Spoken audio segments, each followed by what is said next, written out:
Kalanjana Klara Pandan moncarati nondere kakonang surung sorotetan padang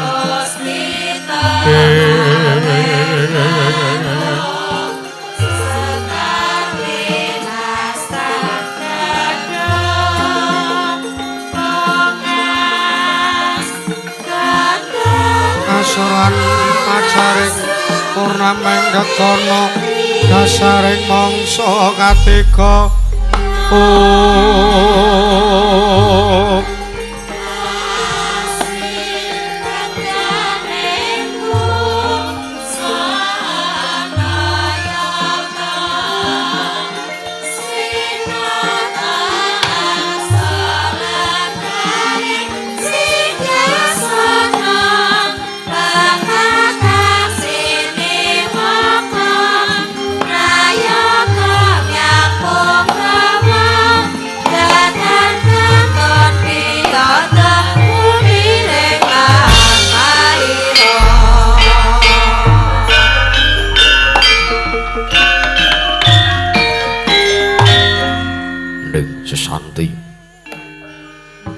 Lir kumaraning rat pramudita sinapu kaningan ulun tinabuka piwaraning kandha kinupit langening budaya luhur mridadya tepa palupi marsudi teteking dharming ngreh kautaman purwakaning kandha linarik runtuting basa dongeng penuh ngemusu rasa yen narasaya karaos mulajari angrasa wani uruhing diri rasa rumangsa angrumangsani lir jalma angelo kaca jarweh wis ngrakop cang carita lebet wis kagelar jroning pakeliran ya Gusti amriksani pagelaran inggih Purwa Surya Candra Ndaru Piwang Kartika wis kelur putra ting kawasa sahari ratri angedri bawana prateking dosina gilir gumanti temah dadi pitanganing dina sasi warsi windu kang sarta abad tetulon kang kartu mangkar toya sini rambun toya Jawa pating rebya dadi padhang kutu-kutu walang atuga burununung yang bronco dadu branan tanpa wicalan padhang terwangan Sinari Sang Hyang Reknawi kang sumur bawani jagat mungging jagat wetan tuk mungup-mungup mungging kalingan kerabang perkantah lamun kek syayah andirat-ndilato bumi saya dangu sumurup Sang Hyang Arka katon semiblak kanan kirine ngabang esmu jenar kapur bawani Sinari Sang Hyang Basanta tanum tu katon ijo royo-royo hamangku gunung ingkang biru maya-maya pucing gunung kinemulan gedanu kasiluring Mramban Sono lenggat lenggut ngantu kaya gunung Makutha Mega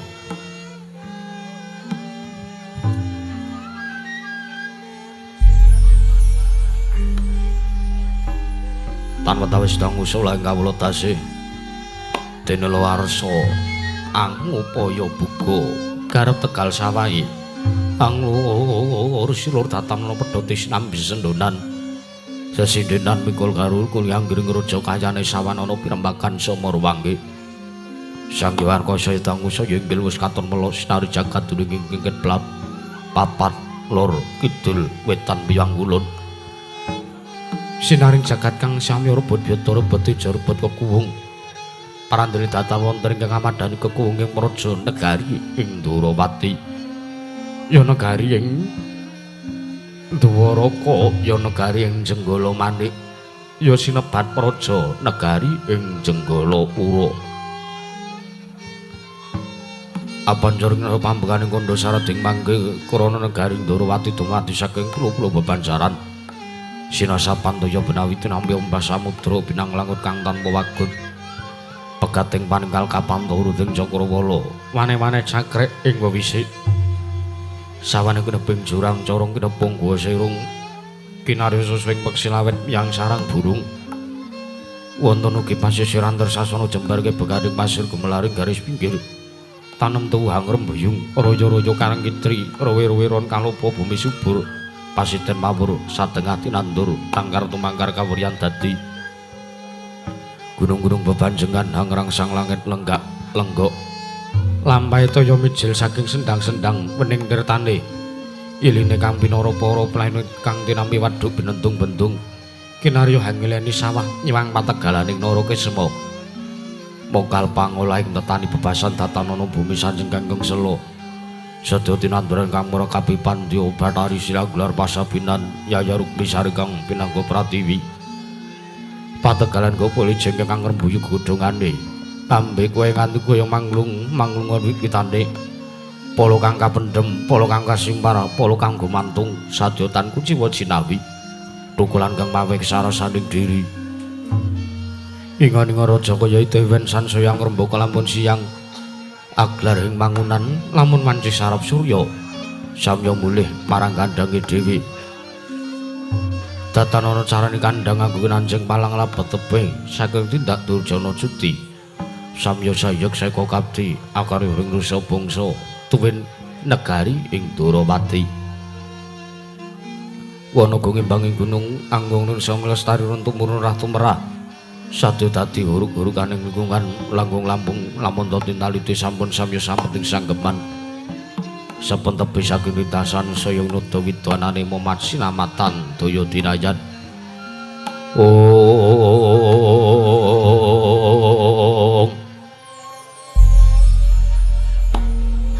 sawiji-wiji semapan jatuh jejiban kang pinuji temah mawujud manunggaling cipta rasa karsa ambabar karya kenginga binasake negari Ndoraka nalika semana lagi mancik mring jaman kencana panjang bunjung pasir pawukur lojinawi gemah ripakarta tata turta harja dasar guru kang gedhe bori padang jagati dhuwur kukus setor tadakun carane turta kasusuring manca prajola sinten ta wau ingkang asta pusarangan ngadil bangsa negari ing Jenggala Pura nanging den ucapna dosa namane Sang Nata Dasa 10 nama wis mestani jejulu Sang Nata Prabu Sri Bathara Kresna ya Sang Danardana ya Padmanaba ya Wisnumurti ya Sri Wisnu ya Sang Narayana Nalendra pepakuning bumi ingkang anggung hanjejegaken kautaman risat juga lenggah aning madaning dampar kecana datan mantra-mantra sipating Bathara Yayah Sang Hyang Bathara Wisnu Dewaning kabagyan angit jawantah binayang bayang Sang Jane Prahapsara Yang Hapsari kawis ketinggal pepandur sagung kang samya semewa Yayah ora ping samudra ing dedharatan datan kanton pisuwanipun Sang Hyang Anung tetungguling praja negari ing Ndara kewenange ruten capna senopatine negari Ndarawati satru ing Lesanpura ing Garbaruci ing Swala Bumi nenggih Sang Raden Hari Setyaki ya Raden Singamulang Jaya ya Raden Tambakyuda ya Raden Yuyudana ya Wresniwira ya Bima Kunting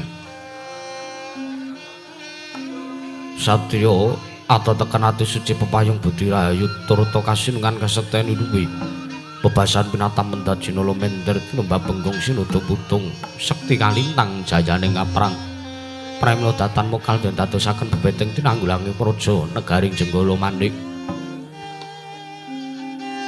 tanwandi nalika semanten nata Ndara Konambi arawipun nata ing Mandura nenggih Sang Nata Prabu Baladewa ya Waning Pinta ya Wasi Jaladara ya Anom Kakrasana ya Sang Prabu Balarama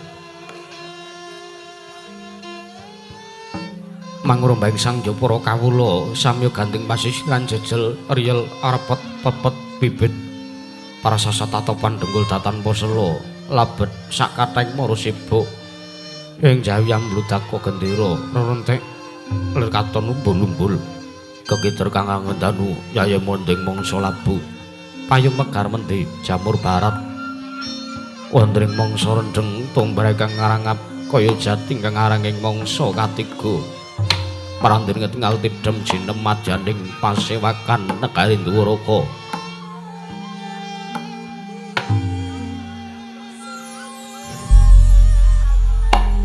pranidatan wonten godhaing ngobah samirana datan wonten ingkang lumampah kapiyarsa mung swaraning pradonga piyangungling waranggana sigra murwani pangandikan diaduku mangguling wijiling pangandika Sang Prabu Sri Bathara Kresna ingkang dereng kawedharing lesan tanggaping katuri Sang Prabu Baladewa ngangsek nggenya lenggah swanten ngasaning Rai Sang Prabu Sri Bathara Kresna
kudu pengas mangambar dananya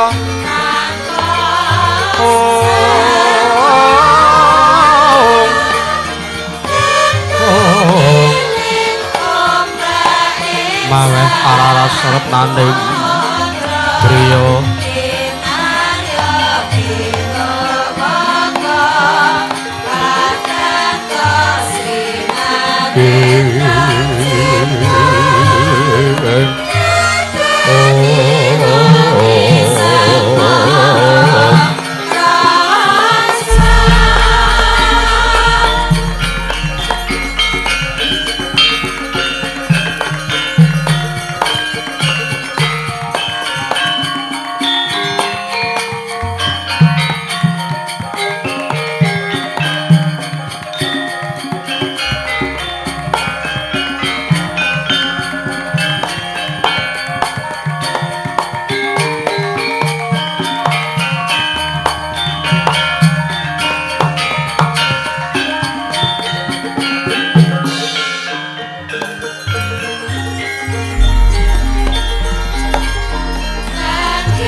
Cacapidang prabawane ngatri sasodara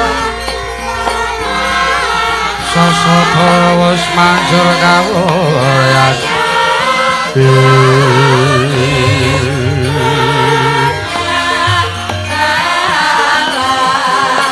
tanpa jiwa manisnya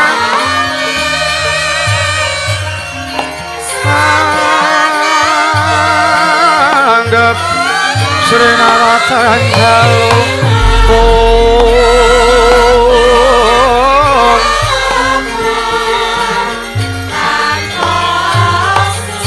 Sini maka Sangya Pratase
Sritinon neng pasewakan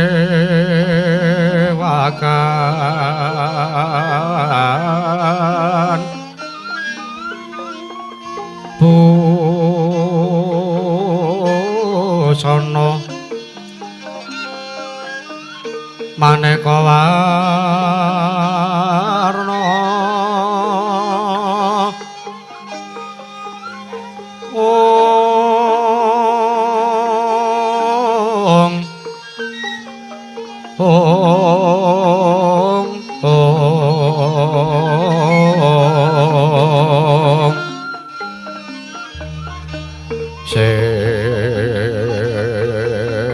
sepak puspeteng udana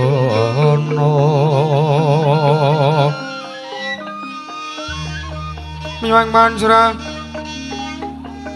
sarwarokma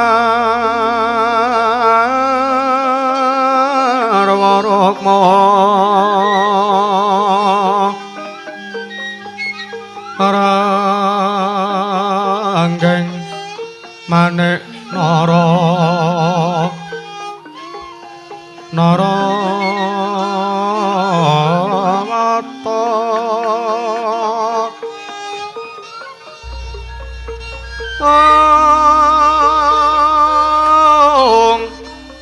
ana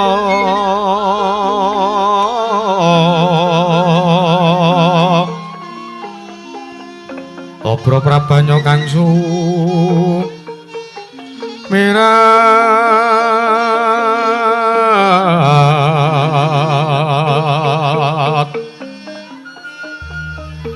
kenyaring desa laliwaran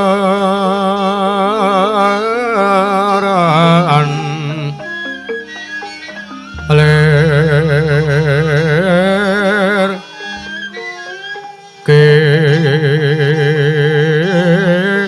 laci siring dadet hong hong wimbo kekono mrek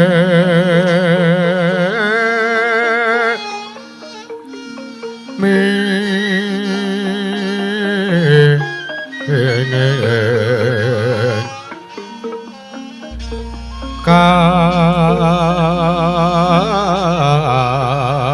kaduping maruta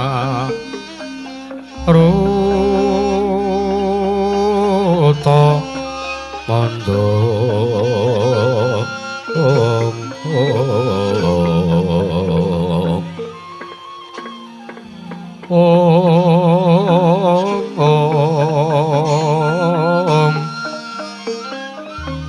saparan mangambar kongas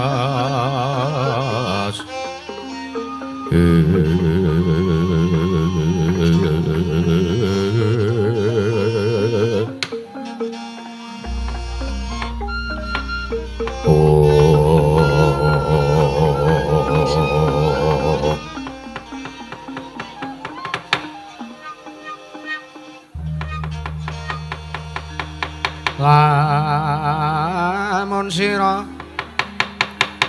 angga guru kaki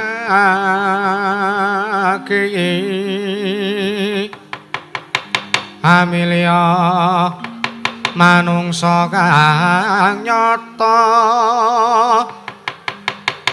ingkang becik martabate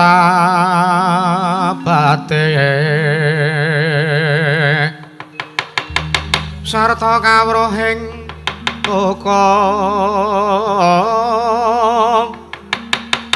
kang ibadah lan ngrange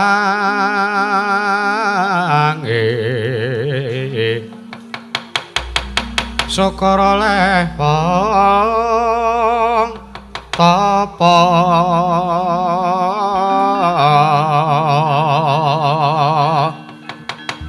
enggang was munggul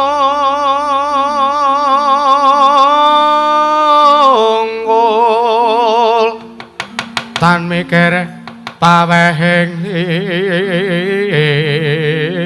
liyan iku pantes Kuranana kaki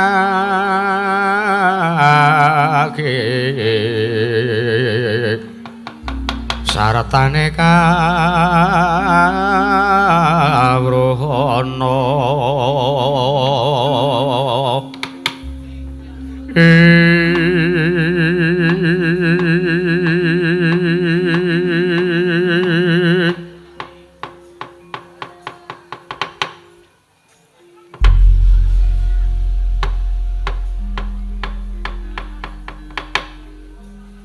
Niwang Sukmana mangadili luwe ana sasmintaning sun jagat wasisaning Bathara wong bawana langgeng sinunggi datanawrat nun mangke Kaka Prabu sarawuh paduka Kanjeng Kaka Prabu ing Mandura rawuh wonten Praja Negari Ndarawati ingkang rayipun Sri Bathara Kresna ngaturaken pudya pangastawanipun ingkang rayi mugia kunjuk wonten ngarsa paduka Kanjeng Kaka Prabu miwah pambagya rarja mugia katur Kaka Prabu Baladewa jagat pangestu Korwayah Bathara jagat Pandendra Jaladewaku Yayi Prabu ya Sakalangkung Kakang Prapta ana ing Prajanegara Dwaraka ana ngersane Yayi Prabu Sri Bathara Kresna. Yayi bodho pangastawa banget gawe bombong atinipun Kakang ora liwat. Pun Kakang aturake salam taklimipun Kakang kunjuk ana ngersane Yayi Prabu Sri Bathara Kresna. Yayi Prabu Ndrawati. Koko Prabu kawula nuningi. Salam taklim mantuku sampun ingkang rayi tampi karya Cundaka Panglingga Murdha. Amawana kabagyaning gesangipun ingkang rayi ing Dwaraka. Mboten langkung mugya kasekicakna lenggah paduka Kanjeng Koko Prabu Baladewa wonten praja negari ing Dwaraka. Koko Prabu jagat pangestunggara Kresna kaya wis ora kurang prayoga praptanipun Kakang ana ing praja negara Ndwarawati dina sakmengko iki. Yayi Prabu Setyaki kadangipun Kakang padha kanthi raharja sak praptamu Dimas Lesanpura ing suwela bumi. Luname pasang Kalimantabi dinebina ngludhuni dumawahing tawang-tawang linepat ning tolak mandu. Koko Prabu paduka miji dumateng biswanipun ingkang rayi para ing garba ruji. Sowan kula wilujeng tebih saking Rubida kalis niri sambi kala durga mendhak kala sirna. Boten manggalangan setunggal punapa namung kepareng ingkang rayi ing Lesanpura ngaturaken sembah sumangga ing pangabekti kula kunjuk wonten ngarsa paduka Kanjeng Koko Prabu Sri Bathara Kresna. Koko Prabu pangayomanipun ingkang rayi. Ya kadangipun Kakang Dimas Setyaki tak tampa. Ora liwat pangestunipun Kakang wae tampanana Setyaki kawula nuringi. Bareng pangestu paduka badhe kula cancang pucang beni dumawahing wijang arum kating amardaya saestu dadosaken cahya nercahya daging arah kayiwanan. Koko Prabu nun mangke Koko Prabu sewu-sewu kepatanipun ingkang rayi tadah wadana damel kaget manahipun ingkang rayi ing Dwaraka. Teka dinten sakmenika paduka Kanjeng Koko Prabu Baladewa rawuh wonten Prajanagaring Jenggalapura. Sengkan-sengkan datan popoyan menawi alit utusan gandhek sak kembaran agengipun utusan Ayaka praja saking negari ing Mandura. Nanging teka dinten sakmenika paduka rawuh tanpa paring cecoling saderengipun Duka Koko Prabu saestu menawi ingkang rayi mangertosi bab perkawis menika ing saderengipun tartentu ingkang rayi badhe ngrakit kreta kencana kinarya methuk paduka Kanjeng Koko Prabu Baladewa saha nyawisaken nirmawar karya miji ampian paduka Kanjeng Koko Prabu Baladewa ing Mandura. Koko Prabu saestu ingkang rayi nungsung pawarta nyadong dawuh timbalan paduka Kanjeng Koko Prabu ing Mandura anggenya rawuh wonten praja negari ing Dwaraka. Jagat Prabu wayah para jagat Kresna kula nuwun wonten timbalan aja kadwati kajeron menapa sartane aja kaget sartane sewu-sewu kaluputanipun Kakang teka sowanku ning Prajanegara Ndrawati gawe kagyat sotaning aji adi Ndwaraka. Yayi Prabu Nggih Koko Prabu tartentu mboten dadosaken perkawis punapa. Ya Kresna sing sepisan pun Kakang Bombong sartanipun Kakang Marem teka wasana sak candra pun Kakang ora sowan ning Prajanegara Ndrawati sak candra kapungkur pungkasan pun Kakang prapta ning Prajanegara Ndwaraka. Wektu dina iki pun Kakang sowan ana ngersane Si Adi Ndwaraka laku dadi kanan Prajanegara ing Ndwaraka dadi katone ndah kaya manggene. Nalikanipun Kakang mlebu ning wewengkon Prajanegara Jenggalapura akeh sartane katon wujude dimaring kencar-kencar satemah madangi wewengkon oning Prajanegara Ndwaraka ning wewengkon Kutagara. Pun Kakang tetinjo oning kanane para kawula ning Karang Pradisan. Lah kok wis beda kelawan sak candra kapungkur nalikanipun Kakang prapta ning Prajanegara Ndwaraka.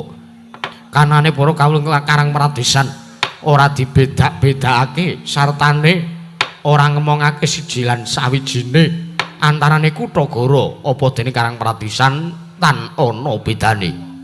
Kresna sing dak karepake kanan ning Prajanegara Mandura ki sing kaya manggene iki Merga sangka nggone si Adi iki pinter sartane wasis mangreh sangya para kawula ngayomi marang kawula dasih. Gawe pun Kakang Bombong sartane gawe pun Kakang Marem. Teka wektu dina iki si Adi wis duwe negara sing kanane elok kaya manggene.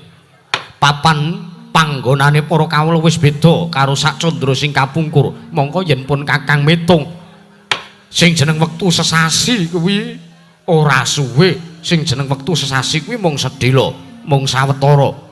Wah, pun Kakang iki duwe wektu, duwe kalodhangan sak warsa wae arep mbangun praja endahe padha karo negara Ndrawati ora iso Kresna. Mula banget pangarepe Prabu Baladewa ya pun Kakang ing Mandura. Besok kapan to si Adi bisa paring dawuh ana ngarsanipun Kakang kepiye carane mungguh mujudake negara sing kaya mangkene eloke Kresna. Ih Koko Prabu nyuwun mangapunten. Estunipun anggenipun ingkang rayi nggadahi negari ingkang kawontenanipun kados mekaten menika awit sinengkuyung dening Sangya para kawula dasih ingkang tansah matsinamatan daya dinayan. Para kawonten praja negari Ndrawati tansah nengenaken marang tumindak becik marang budi ingkang utama sartanipun para kawula ingsun dawuh supados anilar dumateng tumindak-tumindak ingkang sakmangke keduga saged ngrisak kawontenan wonten negari kadosta dene tumindak angkara budi candala tumindak maksiat lan sak panunggalanipun ingkang sakmangke sampun kabrasta wonten praja negari Ndrawati sampun boten wonten nanging Koko Prabu menawi panduka Kanjeng Koko Prabu Baladewa nyuwun dumateng ingkang rayipun nata Ndrawati supados kula nuranaken inggih menika babagan ilmu kawruh kados pundi damel negaring kekados mekaten kawontenanipun menika nuwun sewu menika mboten sak trepipun menika mboten sak pantesipun Koko Prabu lho ora sak trepe lan ora sak pantese jalarane apa Yayi nuwun sewu jalaran pernaipun ingkang rayi kalian padukan Kanjeng Koko Prabu menika Koko Prabu menika ingkang langkung werda kula menika ingkang tinemu taruna menapa badhe kelampar menawi ngantos sing sakmangke kula nurunaken kawruh wonten ngarsanipun Kanjeng Koko Prabu wonten tembung ingkang namipun Kebo Nusu Gudel mboten pantes menawi dipun pidhangetaken piyayi kathah langkung-langkung dipun mangertosi dening para kawula wonten praja negaring Mandura jagat pangestunggara Kresna wonten dawuh sing jeneng paugeran tembung mono empan papan ya pancen bener. Mbok menawa pun Kakang nggone njaluk kawruh ngersane si Adi kuwi mengko bakal kasebut Kebo Nusu Gudel ning ngene Kresna. Sing jeneng Kebo Nusu Gudel. Ngono rak gumantung karo sing nusu to. Lho lha nggih ning rak mboten sak trepipun kula menika langkung enom paduka menika langkung sepuh kok nyuwun kawruh karo sing enom. Apa sing tuwa iki kira-kira ora duwe kawruh. Lho ora kok ora teges duwe kawruh kuwi ora. Ning pun Kakang iki mung njaluk supayane negarane pun Kakang ki sangsaya maju negara Mandura ki saya kabangun ngono lho. Ora kok teges tembung Kebo Nusu Gudel kuwi babar pisan ora. Pun Kakang ora duwe niat sing kaya mangkono. Inggih Koko Prabu iki ngestaken dawuh padukan Kanjeng Koko Prabu. Menawi wonten kalodhangan benjang ingkang rayipun nata Ndrawati piyambak ingkang badhe sowan wonten praja negaring Mandura sekedhik kathah kula badhe matur babagan kados pundi anggenipun ingkang rayi ngolah sangjaning para kawula miwah mbangun negari Ndoraka ngantos kados mekaten kawontenanipun nyangendahipun Koko Prabu. Wah ngaturke panuwun tanpa pepindhan Yayi nun inggih dawuh sami-sami. Lah saiki mangkene wigatinipun Kakang sowan ingkang luwih wigati nggonku sowan ing praja negara Ndrawati iki ora kok pun Kakang bakal njaluk wujuding kawruh ngilmu babagan gone si Adi Ndrawati madeg nalindra ning praja negara Ndwaraka nanging pun Kakang mung ngarep nanjiyake apa kira-kira si Adi kuwi wis pancen wis kalimput apa si Adi kuwi pancen apa wis lali apa wis ora kemutan apa si Adi kuwi wis supe babagan perkara pun Kakang kekatimbalan saha ning praja negara Ndwarawati iki Lho nuwun sewu babakan perkawis menapa Koko Prabu Kresna wonten timbalan. Sacandra kapungkur si Adi kuwi nimbali kelawan sawanipun Kakang supayane prapta ning Prajanegara Ndoroko. Piye? Pun Kakang nungsung pamarta sartanipun Kakang nyadong dawuh. Ana wigati apa? Teka si Adi nimbali kelawan pun Kakang lumantar nawala ingkang diaturake dening Kakang Udawa. Ingkang wis ndak tampa surasaning nawala banget wigati nggone si Adi Ndorowati nimbali kelawan sawanipun Kakang Yayi Prabu. Jagat pangestu Karwayah para jagat Koko Prabu. Piye Yayi? Estunipun anggenipun ingkang rayi angaturi rawuh paduka Kanjeng Koko Prabu ing Mandura menika. Saestu sewu-sewu kelepatan diagung pangaksami kula namung badhe matur Koko Prabu. Bilih anggenipun ingkang rayi nampi nawala ingkang dipun tapak astani dening Kanjeng Eyang inggih pun Begawan Wiyasa ingkang saraosipun bakal anglamar kadang paduka inggih rayi kula pun Warasembadra inggih lara ireng inggih Bratajaya kagem permadi awit dawuhipun Kanjeng Yang Wiyasa ing Saptawarga surat miturut surasaning nawala Kanjeng Yang Wiyasa nuruti saha nuhoni dhateng wasiat utawi pangandikanipun sawarga Kanjeng Rama Prabu Basudewa duk nalika semanten nalikanipun para Pandhawa saged tambing kasretu ingkang mapan wonten ing Sengkapura inggih mapan wonten ing Prajanagaring Mandura. Kamangka Koko Prabu rikala semanten Bratajaya kulawan Permadi kapangku lan besok lan kinudang besok bocah menika dados bakalipun dados jodho dhawuhipun. Pramila anggenipun ingkang rayi angaturi rawuhipun paduka Kanjeng Koko Prabu Baladewa rawuh wonten Prajanagaring Ndorowati menika ingkang rayi namung badhe nyuwun inggih pamrayogi kados pundi anggen kula badhe ngaturaken Yayi Warasembadra inggih Yayi Bratajaya wonten ngarsanipun Kanjeng Yang Begawan Wiyasa ingkang samangke badhe kadhawuhaken dening kadang kula pun Permadi Koko Prabu Wila. Jagat pangestu Karwayah Bathara jagat Patindra Jaladewaku. Kresna wonten timbalan. Kaget bareng pun Kakang nampa dawuh Si Adi yen to nampa nawala ingkang den tapak astani dening Kanjeng Yang Wiyasa ing Saptawarga. Kaget ya merga sangka pun Kakang iki manggene, pun Kakang iki mangerteni sartane nalika semana nuruti karo dawuh Kanjeng sawarga Kanjeng Rama Prabu Basudewa. Dukunane Pandhawa bisa nyirnake angkara murka ing kemapan ing Sengkapura. Nanging Kresna, ngene ya Kresna. Yen to aku mbok keparengake blaka, yen to aku mbok keparengake matur, ingkang malaka sartane aku mbok keparengake jujur, aku ora sarujuk, sartane aku ora nayogyani. Yen to ngasi mengko Permadi mundhut garwa kelawan kadangku ya Bratajaya. Lho nuwun sewu. Teka paduka mboten sarujuk nyang mboten mathuk menawi kadang paduka inggih pun lara ireng inggih pun Warasembadra kadhawuh kaliyan pun Permadi kados pundi dasaripun lan liripun kados pundi Koko Prabu. Ngene Kresna. Pun Kakang iki uga dadi putra pambayun saka Kanjeng Rama Basudewa. Mula kang saka kuwi pun Kakang iki duweni wewenang sartanipun Kakang duweni wasesa meringgake ingkang pantes kinarya jodho dhawuhe Warasembadra. Kresna, nek Si Adi ndahar sing dadi aturipun Kakang ndak jaluk ya. Ndak jaluk panglamar saka Wiratawu urungna wae. Ndak jaluk merga mangkene. Sejatinipun Kakang iki uga sowan ning Prajanegara Ndorowati iki uga bakal ngaturake panglamar.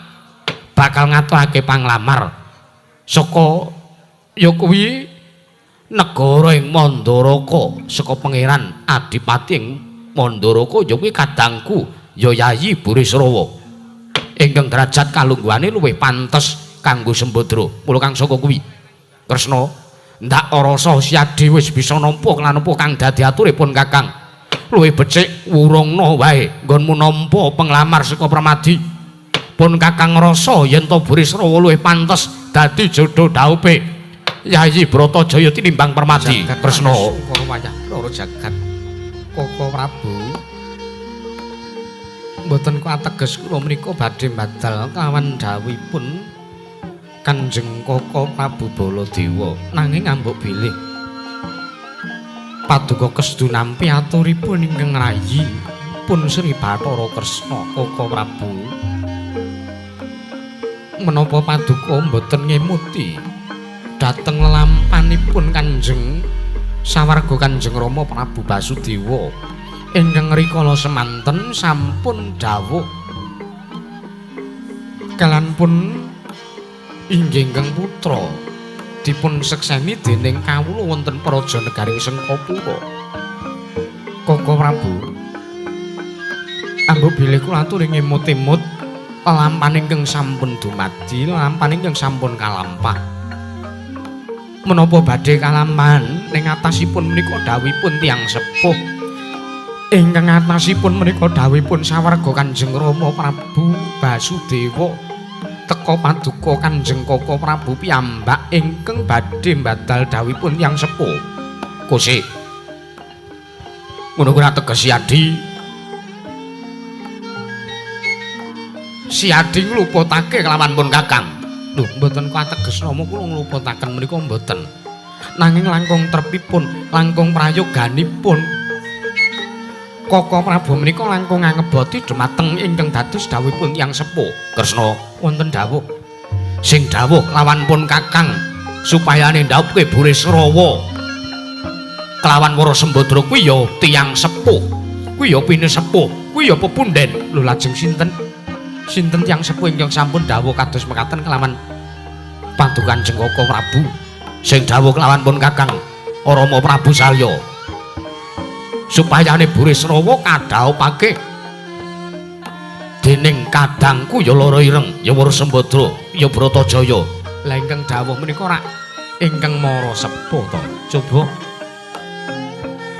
kula aturi menggalih, kula aturi anggelar, kula aturi anggulung. Dawuhipun tiyang sepuh, dawuhipun ingkang Rama Paduka piyambak inggih Kanjeng Rama Prabu Basudewa kaliyan dawuhipun Rama Mara Sepuh menika langkung bobot pundi? Ya nek aku luwih ngeboti Mara Tuwa. Merga yen to ngasih dawuhing Mara Tuwa, dawuhing Kanjeng Rama Mara Sepuh, Rama Prabu Salya ora ndak pinangkani mengko iso kelakon yen to Yayi Rawati dipundhut wangsul dikundurake ning Praja Negara Mandaraka. Lah menika ateges Koko Prabu menika dereng saged metang, dereng saged bedaken pundi ingkang perkawis kulawarga kalian perkawis pribadi menika dereng saged bedakaken, dereng saged bentenaken. Kresna wonten dawuh perkara iki rak ya perkara kulawarga to Kresna. Lah inggih nanging rak kulawarga pribadi benten kulawarga Bebrayan Agung kalian kulawarga pribadi menika benten. Wah Kresna wonten timbalan bakune Si Adi tak jaluk gandeng pun Kakang iki Atmaja pembayun saka Kanjeng Rama Prabu Basudewa tak jaluk Si Adi urungna nggone Si Adi nampa panglamar saka Permadi nggone Permadi arep mengku garwa kelawan Sembadra. Lho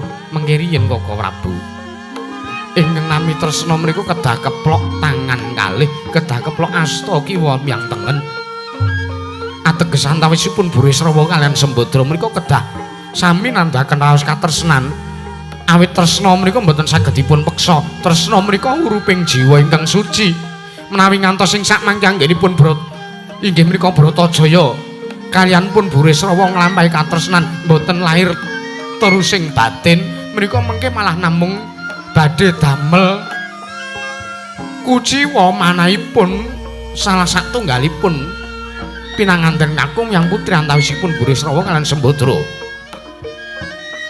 Tresna menika mboten saged dipun peksakaken awit menawi ngantos dipun peksakaken kamangka kadang kula pun Bratajaya menika mboten nayogyani mengke malah ndadosaken perkawis ingkang mboten prayogi lho Koko Prabu. Kula aturi menggalih Koko Prabu. Cobi kula aturi menggalih bobot pundi timbang pundi antawisipun dawuhipun Mara Sepuh kalian dawuhipun tiyang sepuhipun piyambak sampun ngantos ing samangke wonten lakon kadang kula pun yayi lara ireng kelara-lara atine merga diwengku garwa karo Burisrawa kamangka dereng kantenan bilih Burisrawa menika dados jodho dawuhipun para Sembadra lho Koko Prabu Dumadane kawontenan pasewakan wonten praja negari ing Dwaraka nalika semanten Sang Prabu Baladewa nampi pangandikan Nata Dwaraka nggih Sang Prabu Sri Bathara Kresna tinampi nata mandura Sang Prabu Baladewa legek nganti kaya pratima golek kencana Mas ndadosaken kanyut pinangka warju kanyut jare wong kinang warju jare ngeco nginang durung abange durung manjing dasaring pertala kasaru geger njaba piyak ngarsa tengah bengur kewasiban pun wamuk apa to kang dadi darunane ora ana macan wedri kajengking medhot saka wantilan kejawi ambung sawanipun utusan saking pertapaning Saptawarga nenggih Sang Raden Gatotkaca ingkang minggah wonten samadaning Prayogong negari Dwaraka. Para bebar-bebar pindha temetarangan gawe kagiat kang samya mulat mangrembahing para kawruh kanca nodaya pyak-pyak jaluk dalan.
Nyatangening alan jana kelar pandan loncar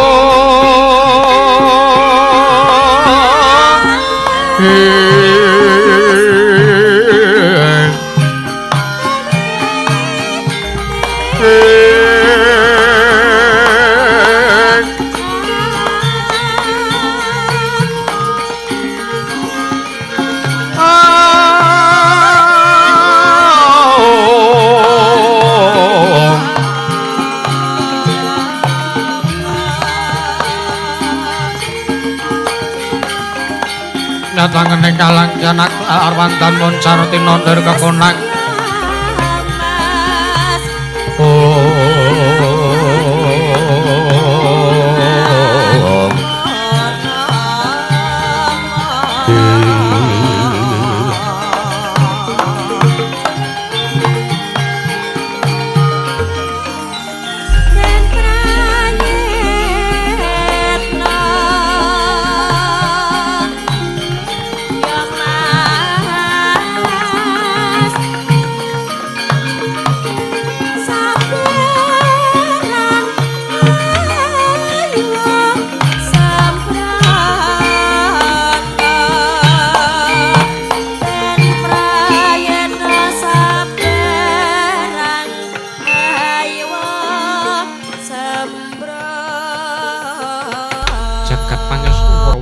jagat Koko Prabu kula nyuwun sewu dereng ngantos paripun anggenipun ingkang rayi pun Sri Bathara Kresna munjatur wonten ngarsa paduka Kanjeng Koko Prabu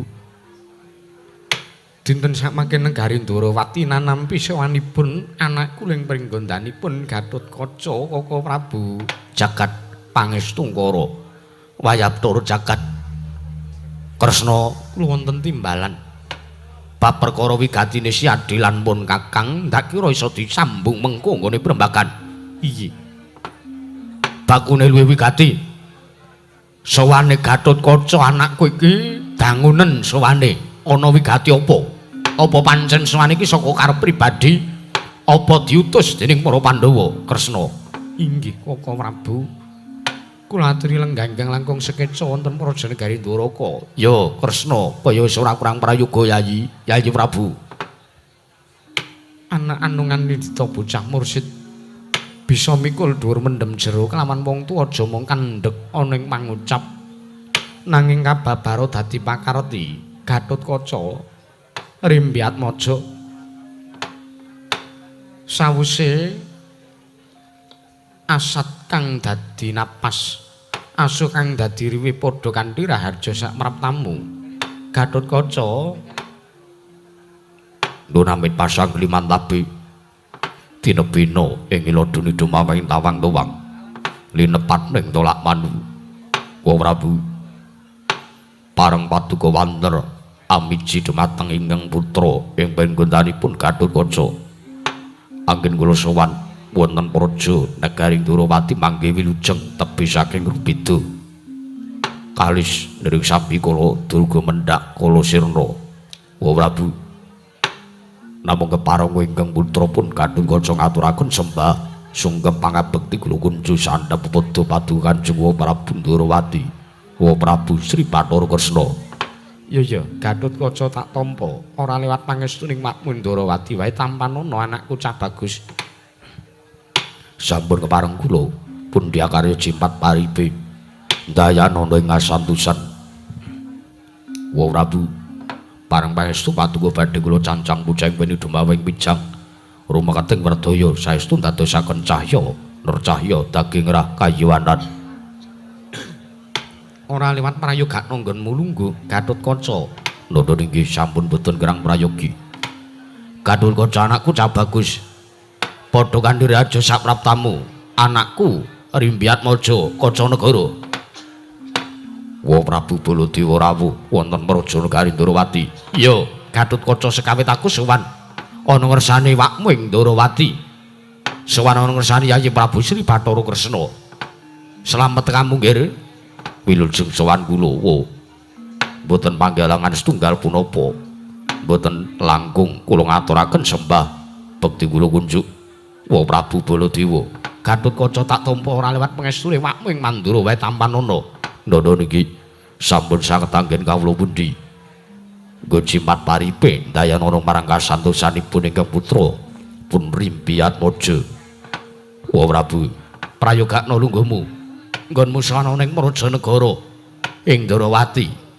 Gatotkaca sampun boten kirang prayogi bisawanipun ingkang putra wa Angger Gatotkaca sarawipun Angger Gatotkaca wonten praja negari Durawati ingkang paman ing Garbaruci ngaturaken kasugengan nggih mriku paman Garbaruci iya nggih paman Setyaki wilujeng bekti kula kunjuk paman iya kula tampi dawa sami-sami mboten langkung kasekecano anggen jengati kula lenggah Angger Gatotkaca sampun boten kirang prayogi bisawanipun ingkang putra ing Pringgondani paman Garbaruci. Gatotkaca wonten timbalan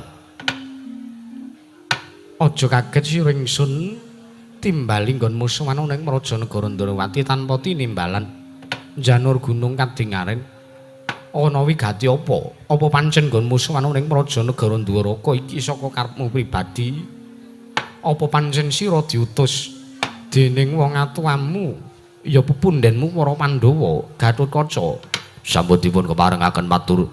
Iya wis ndak wenehi kalodhangan Gatotkaca marata diage munjo atur ngersane wakmu ya pun ing Durawati Rimbyatmaja Matur sembah nuwun ingkang sepisan sowan kula ngaturaken sembah bekti kula kunjuk wonten ngarsanipun paduka Kanjeng Prabu Sri Bathara Kresna Dwaraka. Iya tak tampa pangestuku tampanana.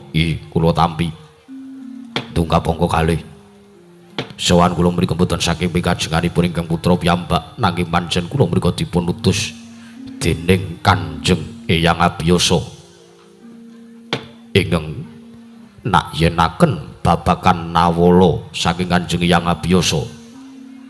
Sawanipun ingkang putra menika badhe miterang babakan rikala semanten padukan Kanjeng Prabu Ndorowati anggenipun sampun nawala sampun nampi nawala saking Kanjeng Hyang Abiyasa.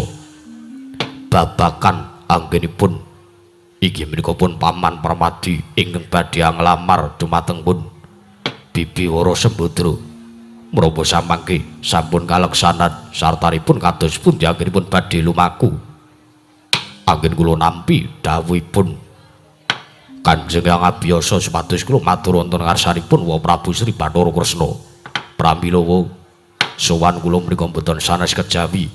Kula namung badhe nyuwun katerangan miwah kula nyuwun dawuhipun Kanjeng Wa Prabu Ndorowati ingkang gumathuk babakan nawala ingkang sampun paduka tampi kados pundi surasanipun lan kados pundi pamrayoganipun Siwa Prabu Negari Ndorowati. Wa Prabu Kresna.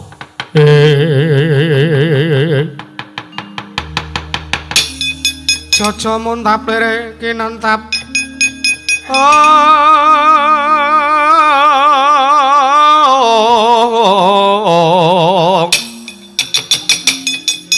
Netra kocak ngondarandir.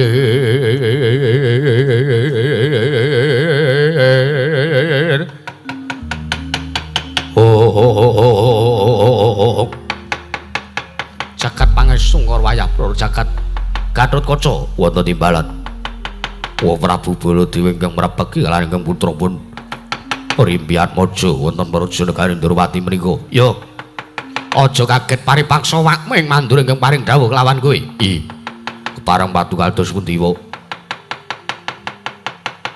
Gatotkaca wonten dawuh. Kowe ngerti apa ora? Mangertos babakan menapa? Kowe ngerti apa ora? Kalamun praptane wakming mandur wektu dina iki uga bakal nglamar kelawan Yayi Bratajaya. Ya Yayi Wara Sembadra. Wah.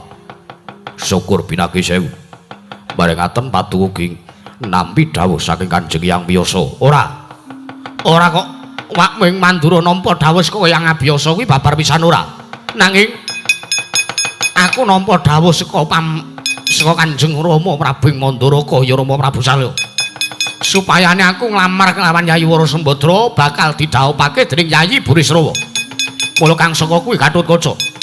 Sowanmu ana ngene iki janjane tinemu keri.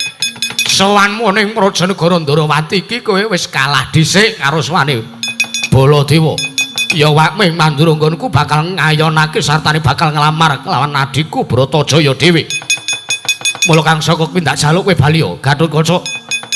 Ndak jaluk kowe bali nek kowe isih kepengin slamet uripmu isih kepengin kepenak. Nggonmu urip ning Madyapada ndak jaluk bali ora usah wangkot, ora usah dadak kowe duweni pangarep-arep.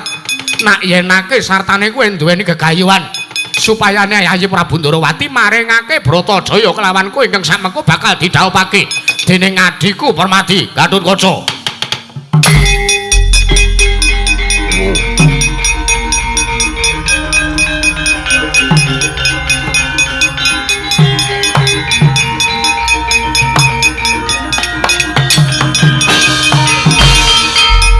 Jagat pangesungkur wayah loro jagat kagiat sutaning penggalipun manahipun ingkang putra Pringgondani teka kok ming mabluk. Nuwun sewu wa kula menika sowan wonten mriki menika mboten mligi kula nglamar kaliyan Bibi Wara Sembadra wekdal sak menika babar pisan mboten.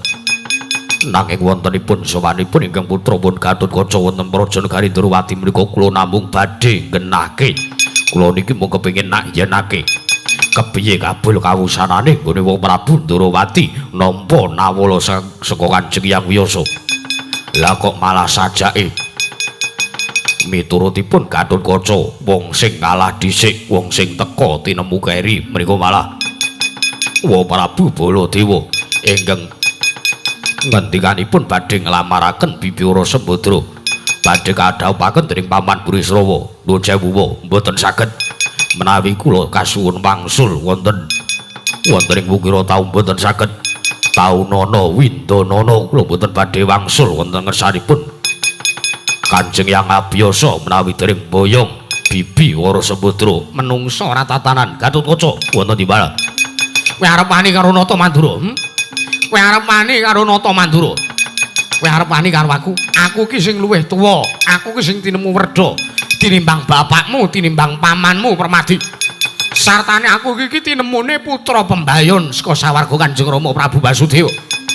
Aku ingkang duweni wewenang sartane aku ingkang pantes masesa kelawan adiku ya kuwi si Bratajaya. Arep tak dhawuhke karo sapa wae sakarepku bebas, ora ana wong menging, ora ana wong sing mepalangi. Menawi paduka ngendika kados mekaten paripaksa kula aturi nyawang. Dadanipun ingkang putra ing pringgondane kula ingkang dados pepalangipun Wa Mandura. Awit kula ngrasa digitik atine Gatotkaca sareng kula midhanget pangandikan Gatotkaca nek kowe isih pengin kepenak uripmu mending balya ora usah boyong adikku Wara Sembadra niku kula sing boten trima Menungsa ora tatanan. Nek pancen kowe ora trima ya ning ngendi papaning neter kadekayan dudu ning kedaton. kula kanthi medal Jawi samangke lenang padha lenang ora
kan dadi gerujukan geguyon dadi tangisan Setyaki wonten timbalan.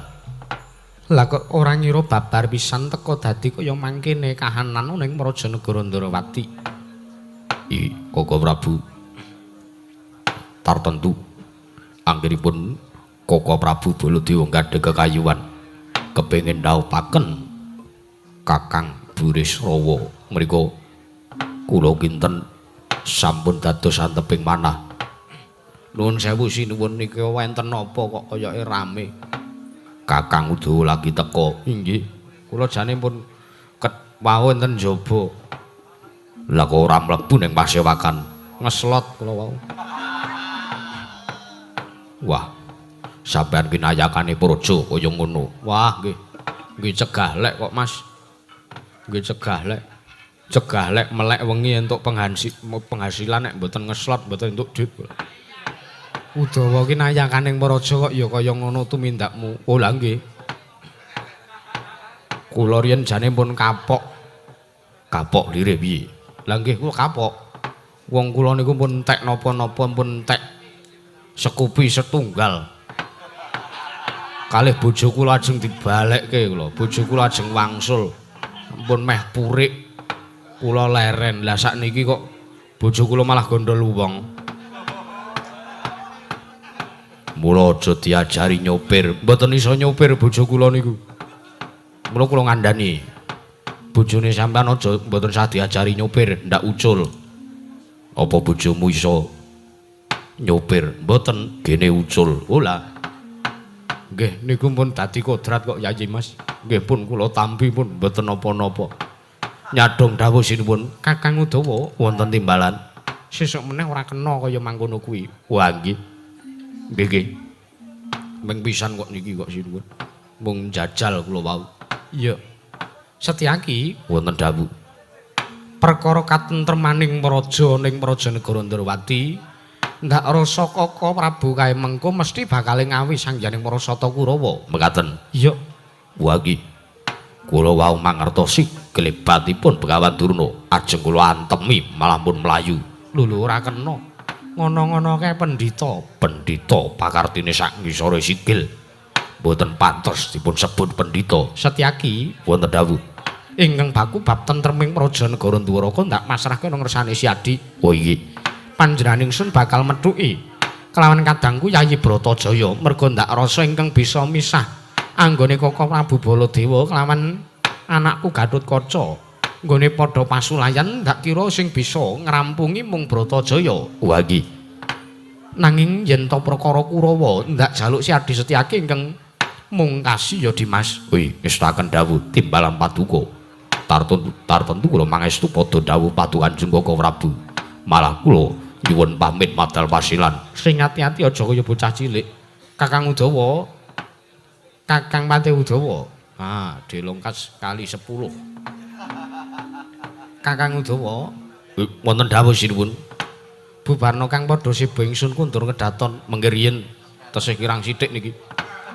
Kakang Udawa didhawuhi Nalendra kok ya kaya ngono. Kakang Udawa ya aja kaya ngono. Oh iki ngestaken dawuh kepareng nyuwun pamit madal pasilan sinuwun.